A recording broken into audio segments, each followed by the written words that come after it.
네, 여러분 안녕하세요. 오늘은 16번째 1차 방정식의 활용입니다. 자, 오늘은요, 소금물 농도 문제에 대해서 할 텐데요. 소금물 농도 문제를 좀 어려워하는 친구들이 있어요. 그런데 이 문제는요, 계속 반복적으로 풀어서 자기 걸로 만드는 것밖에는 방법이 없습니다.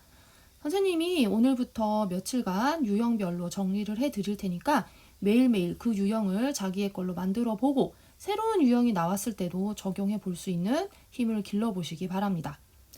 소금물 농도 문제를 풀기 위해서는요, 공식을 알아야 합니다. 자, 첫 번째로 농도 공식입니다. 자, 소금물 농도를 구하는 공식은 이렇게 됩니다. 농도는 소금물의 양, 소금물의 양분의 소금. 그러니까 소금물 양 안에 소금이 얼마나 들어있는지를 생각하는 거죠. 그게 백분율로 따졌을 때, 그러니까 100% 안에 얼마만큼 들어있는지를 나타내는 게 농도입니다.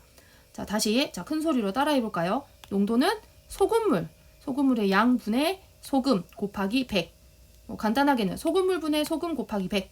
자, 따라하고 계신가요? 반복해서 해주셔야 합니다. 소금물 분의 소금 곱하기 100.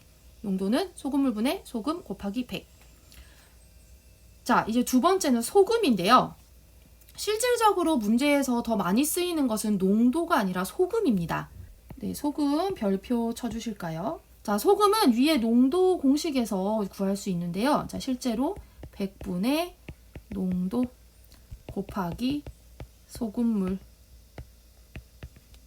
양 이렇게 구할 수 있습니다. 자, 다시 소금은 100분의 농도 곱하기 소금물의 양. 소금은 100분의 농도 곱하기 소금물의 양. 그래서 여러분이 문제를 보시고 소금을 구해야 되는 상황이 됐을 때 이 공식이 떠오르면 좋아요. 그래서 어쩔 수 없이 이 부분을 좀 외워주셔야 합니다. 그래서 농도 공식과 소금 공식은 꼭 외워주시기 바랍니다. 자, 그러면 같이 문제를 풀면서 이런 유형 어떻게 푸는지 한번 체크해 보도록 하겠습니다. 자, 문제를 한번 같이 읽어볼까요? 농도가 20%인 소금물 400g이 있다. 여기에 물을 더 넣어 16%의 소금물을 만들려고 한다. 물을 몇 그램 넣어야 하는가? 자, 여러분, 농도 문제를 풀 때는요, 뭐 표를 이용을 해도 되고 그림을 이용을 해도 되는데 선생님은 보통 일반적으로 그림을 좀 많이 쓰기는 합니다. 여러분 세 가지를 생각하셔야 돼요. 농도, 소금물, 소금. 아시겠죠? 자, 표든 그림이든 꼭 들어가야 되는 거. 농도, 소금물, 소금. 자, 농도, 소금물, 네, 소금. 이렇게 세 가지는 꼭 표 안에 또는 그림 안에 채워 넣어 주셔야 합니다. 자, 선생님은 그림으로 한번 표현해 볼게요.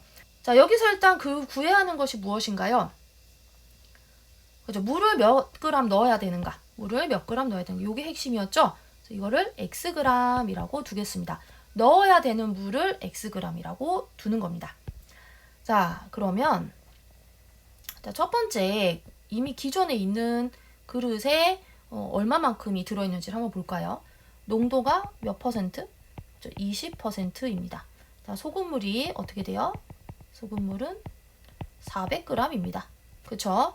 자, 여기다가 물을 더 집어넣어요. 물을. 자, 집어넣으니까 플러스겠죠. 생물이니까 그냥 물 xg 이렇게 적어주시면 되겠죠. 자, 그렇게 했더니 무엇을 만드는 것이다, 지금? 그렇게 해서 농도가 16%인 소금물을 만들자라는 거죠. 자, 그런데 소금물 자체에 대한 정보는 지금 없어요. 지금 그치 마지막 칸에 대한 소금물 자체의 정보는 없는데 앞에 걸 보고 지금 구할 수 있겠네요. 자, 소금물이 400g이 있고 거기다 물을 xg 넣은 거니까 이 두 개를 어떻게 하면 될까요? 좀 합치면 되지. 그쵸? 여러분들 상식적으로 생각해 보세요. 집에 소금물이 있어요. 거기다가 xg 물을 넣었어요. 그럼 물 전체 양은 400 더하기 x 이렇게 표현이 되는 거죠. 그래서 여기다가 400 더하기 x 그램 이렇게 표현할 수가 있는 겁니다. 그래서 마지막 새로 만들어지는 칸에 있는 소금물의 양은 400 더하기 x입니다. 자, 그런데 선생님이 그림이든 표든 그릴 때 꼭 세 가지 들어가야 된다 그랬죠? 농도, 소금물, 소금. 자, 농도, 소금물 다 나와 있고요. 지금 구하지 않은 것은 소금입니다. 결국 여기서 소금이 어떻게 되는지를 생각을 하는 게 핵심입니다. 자, 소금은 공식이 어떻게 됐었어요? 100분의 농도 곱하기 소금물이었죠.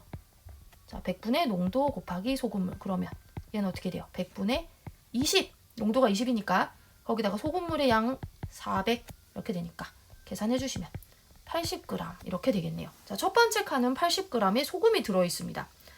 자, 우리가 추가로 넣은 물 안에는 소금이 있어요, 없어요? 없죠? 여기는 뭐 생각할 것도 없어요. 여기는 소금 없어요. 그치? 소금 없어요. 자, 마지막 칸에는요. 자, 마지막 칸에 소금은 어떻게 구할 수 있냐면 100분의 농도 곱하기 자, 소금물의 양 400 더하기 x 이렇게 되는 거죠. 그치? 자, 그러면 여러분 생각해 보세요. 소금이 추가가 됐어요, 안 됐어요? 소금은 더 들어간 게 없어요. 기존에 있던 이 80g이 얘랑 결국 똑같아야 된다라는 얘기죠.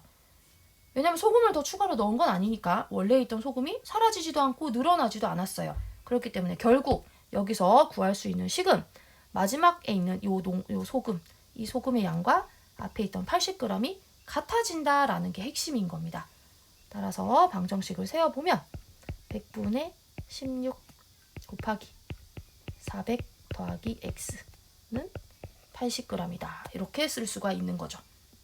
자, 한 번 더 적어주시면 이게 어디에 들어있는 소금이다? 마지막 그릇에 있는 소금의 양. 그 다음에 이게 첫 번째 그릇 있는 소금의 양. 이렇게 생각해 주시면 되겠죠. 그래서 이 아이디어를 떠올리시면 되겠습니다. 자, 이제 이걸 계산을 한번 해볼까요? 100분의 16에 400 더하기 x 그리고 80인데 양쪽에다가 어떻게 해주면 좋을까요? 양쪽에다가 이 100분의 16의 역수를 곱해주는 게 좋겠죠. 그래서 16분의 100을 양변에다가 곱해줍니다. 그러면 어떻게 돼요? 약분이 되면서 앞에 부분은 1만 남게 되고 결국 400 더하기 x가 남네요. 그리고 오른쪽은 약분해주시면 5가 되어 500. 자, 그러면 x 값은 얼마가 됩니까? x는 100이 되겠네요. 자, 즉 여기서 알 수 있는 사실은 뭐다? 우리가 x를 무엇이라고 뒀으니까 넣어야 되는 물의 양을 x라고 뒀으니까 결국 구해야 되는 물의 양, 넣어야 되는 물의 양이 얼마다? 네, 100g이다. 이렇게 답을 써줄 수가 있겠네요. 자, 여러분 만약에 문제에서 물이 증발되었다 또는 소금물을 끓여서 물을 좀 날렸다 뭐 이런 식의 표현이 나온다면 어떻게 하면 좋을까요? 이 부분이 빼기로 바뀌게 되겠죠? 그치? 물을 xg 뺀다 라고 표현이 될 거고 그럼 마지막 부분이 400 빼기 x 이런 식으로 바뀌게 되는 겁니다. 그래서 여러분이 문제를 보시고 그때그때 판단을 하셔서 푸셔야 돼요. 아시겠죠? 자, 이 문제 3번 이상 반복해서 풀어보시고 선생님이 올려놓은 파일 다운받으셔서 전부 다 6문제 풀어보시기 바랍니다. 자, 오늘도 화이팅입니다. 수고하셨습니다.